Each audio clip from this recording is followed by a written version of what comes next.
올려드리오며 예수님의 이름으로 기도하옵나이다. 아멘. 자, 오늘 27장이지요. 우리가 이사야 5장에서 아마 여러분 기억을 더듬어 보시면 하나님께서 이스라엘을 포도원에 비유하셨습니다. 네. 이사야 5장에 보면은 좋은 땅을 고르고 골라서 좋은 땅을 만들어내고 그리고 극상품의 포도를 심었는데 기대했던 대로 좋은 포도가 난 것이 아니라 신 들포도가 났다. 이 말씀 기억하시죠? 근데 오늘 다시 이제 포도원 얘기가 나오지 않습니까? 포도원에 다시 물을 주신다라는 말씀이 나옵니다. 자, 3절 말씀을 보니까 나 여호와는 포도원 지기가 되며 때때로 물을 주며 밤낮으로 간수하여 아무든지 이를 해치지 못하게 하리로다. 자, 지금 27장에 나오는 포도원 얘기는 5장에 나왔던 포도원 얘기하고 같이 놓고 봐야지 조금 이해가 됩니다. 왜냐하면 5장에서는요, 하나님께서 내가 땅을 고르고 골라서 돌들을 다 제하여 내고 극상품의 포도를 심었는데 너희가 들포도를 냈다, 신포도를 냈다 이렇게 말씀하시거든요. 그러면서 그 포도원 땅을 저주하시면서 울타리 쳤던 걸 다 없애버리시고 비도 내리지 않게 하시고 그렇게 하셨습니다. 근데 오늘 말씀을 보니까 3절에 내가 물을 주겠다라고 말씀하시고 내가 밤낮으로 지키겠다라고 말씀하십니다. 그냥 울타리만 쳐놓고 있는 게 아닙니다. 하나님께서 지키시겠다라고 말씀하셨습니다. 같은 포도원이잖아요. 그런데 하나님의 하시는 일이 완전히 달라졌습니다. 4절 말씀을 보면은 4절에 나는 포도원에 대하여 노함이 없나니 라고 말합니다. 포도원에 대해서 노함이 없다. 그러면은 5장에 나왔던 그 내용하고 지금 27장에 나왔던 내용하고 뭔가 지금 상충되잖아요. 그렇죠? 하나님께서 지금 4절에 나는 포도원에 대해서 노함이 없다라고 말씀하시는 것은 이스라엘이 이전에 했던 일, 그 잘못들, 죄악들, 이 모든 것을 하나님께서 그냥 아무렇지 않게 여기셨다라고 생각하면 안 된다는 겁니다. 실제로 7절 이후에 보면은요, 이스라엘이 하나님의 징계를 받았다라는 얘기가 쭉 이어지잖아요. 그러니까 우리가 하나님 앞에 죄 사함 받는 것도 마찬가지입니다. 하나님께서 은혜로 우리 죄를 사해 주셨다고 해서 우리가 전에 했던 그 모든 우리의 인간의 죄성들, 이 모든 것이 하나님 앞에 그냥 아무렇지도 않은 것이 아니다라는 사실입니다. 하나님께서는요, 요만큼의 죄도 허락하지 않으시는 하나님이시잖아요. 왜냐하면 하나님께서는 거룩하신 분이시기 때문입니다. 우리가 이사야 말씀을 묵상하면서 그 시랍이 하나님 앞에서 그 거룩하다 거룩하다 거룩하다 3번 그렇게 외치지 않습니까? 하나님의 거룩은 우리가 상상할 수 없는 거룩입니다. 그런데 우리를 하나님의 자녀로 삼으신 것은 우리가 하나님 앞에 우리가 한 모든 일들을 하나님께서 다 해결하셨기 때문이지, 우리 했던 그 모든 것을 하나님께서 아무렇지도 않게 생각하셔서 그냥 대충 같이 살자가 아니라는 사실을 우리는 꼭 기억해야 됩니다. 그래서 27장의 포도원은 아무 일도 겪지 않은 포도원이 아니에요. 한번 무너져 본 포도원이에요. 사랑하는 성도님들, 우리도 마찬가지잖아요. 이제 우리가 순결한 주의 자녀가 됐다고 해서 아무것도 겪어보지 않은 그런 사람들입니까? 태어날 때서부터 죄가 없었던 사람들입니까? 아닙니다. 울타리도 거쳐봤고요. 메말라 보기도 했고요. 우리 힘으로는 좋은 열매를 만들 수 없다라는 것이 깨달아지고 드러난 그런 포도원이다라는 사실입니다. 그런 포도원을 하나님께서 다시 맡으셨다. 그래서 오늘 본문에서 중요한 것은 우리 포도원, 우리가 달라졌다라는 사실보다도요, 사랑하는 성도님들, 여기 중요합니다. 포도원 지기가 다시 일하고 계신다 사실이에요. 예, 이해되시죠? 우리가 포도원이 달라졌다, 내가 달라졌다가 아니라 우리를 지키시는 포도원 지기가 일하고 계신다라는 사실이 중요한 사실입니다. 6절 말씀입니다. 6절에 후일에는 야곱의 뿌리가 박히며 이스라엘의 움이 트며 꽃이 필 것이라 그들이 결실로 지면을 채우리로다. 아멘. 여러분 순서가 나오지요. 제일 먼저 뿌리가 박힙니다. 그 다음에 움이 돋습니다. 그 다음에 꽃이 핍니다. 그리고 마지막에야 열매가 맺힙니다. 그렇죠? 이거 안 해본 사람은 모르잖아요. 예. 저도 안 해봤는데 교회 앞에 가지 심어 놓으신 거 보면서 제가 깨달았어요. 어, 가지를 심어 놓고 처음에 이제 이렇게 요종을 심어 놓잖아요. 그리고 나서 제일 먼저 이제 요게 이렇게 자라면서 뭐가 뿌리를 먼저 박는 거 아닙니까? 그리고 나서 이렇게 자라면서 꽃이 이렇게 피더라고요. 근데 도대체 가지는 어디 열리는 거야? 한참을 지났어요. 근데 이게 꽃이 이렇게 지면서 고기에서 요만큼씩 이렇게 나오더라고요. 여러분 여기 앞에 지나가 보시면 제가 진짜 너무 놀란 게 있는데요.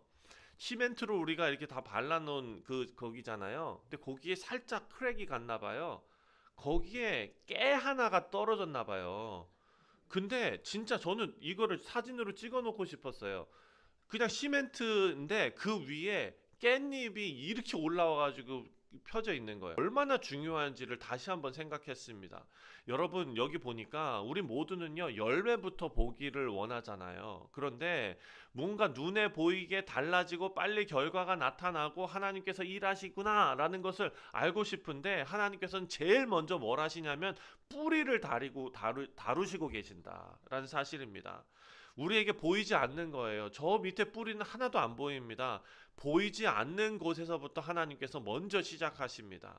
후일에는 야곱의 뿌리가 박히며 그리고 이스라엘의 움이 돋고 꽃이 필 것이다. 그리고 그들의 결실로 지면이 채워진다라는 사실입니다. 그래서 우리 사랑하는 성도님들 우리의 믿음이 회복되고 신앙이 회복되는 것도 다 눈에 띄는 것부터 보이는 게 아니라 예전에 그냥 지나갔던 말씀이 다시 마음에 덜컥 걸리고 기도할 때 이전에는 보이지 않던 나의 모습이 하나님의 그 말씀과 하나님의 그런 어떤 역사하심으로 보이기 시작하고 꽃도 없습니다. 열매도 없습니다. 그런데 어쩌면 그때 하나님께서 우리에게 뿌리를 내리고 계시는 것 아닌가 이런 생각을 할 수 있습니다.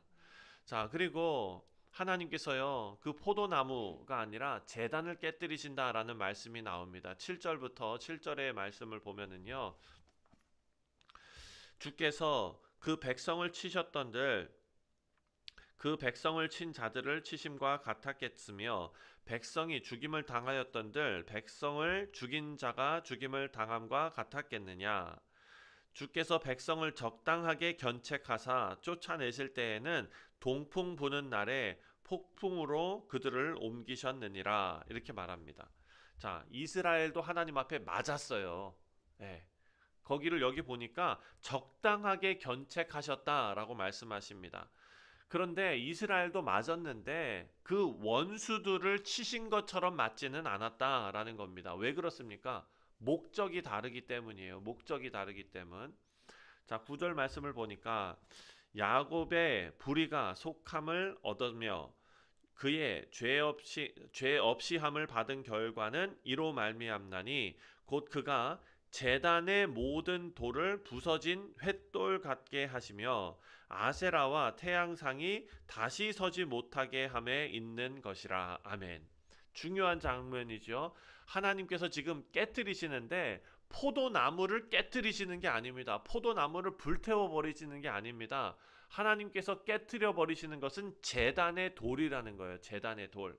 하나님께서 백성을 다루시는 목적이 있는데 그것은 우리를 부셔버리는데 하나님의 목적이 있는 게 아니라는 사실입니다. 우리를 하나님께로부터 우리가 멀어지게 만드는 어떤 것들 있잖아요. 멀어지게 만드는 것들.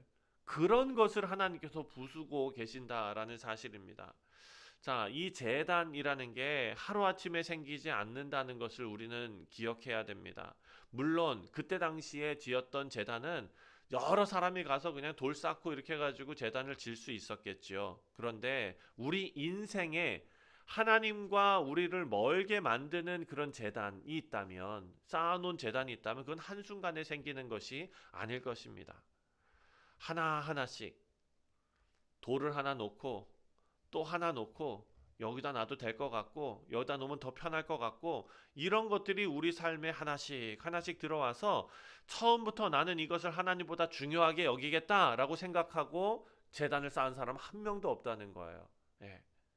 하나님과 멀어지는 그런 일을 우리가 계속해서 쌓아가는데 내가 이것을 하나님보다 중요하게 여기겠다라고 결정하고 하는 것이 없다라는 것입니다. 조금씩 조금씩 그렇게 되고 조금씩 조금씩 의지하고 마음 두다가 나중에 가서는 그거 없으면 불안해지는 그런 겁니다. 어느 순간 그것이 흔들릴 때 내가 더 흔들리게 되고 그리고 나서 내가 재단을 쌓아 놓은 것이구나 라는 것을 생각하게 된다라는 것입니다. 여러분, 우리가 지금 너무나 기술이 발달한 그런 시대에 살고 있으니까 이렇게 핸드폰을 늘 쥐고 살아갑니다. 그렇죠? 우리 여러분들은 아마 좀 그렇지 않으시는 경우도 있으실 것 같아요. 예, 어떨 때 보면은 제가 연락드리려고 전화하면은 전화 안 받으시는 경우가 있는 거 보면 여러분들은 참 잘 살고 계시는 겁니다.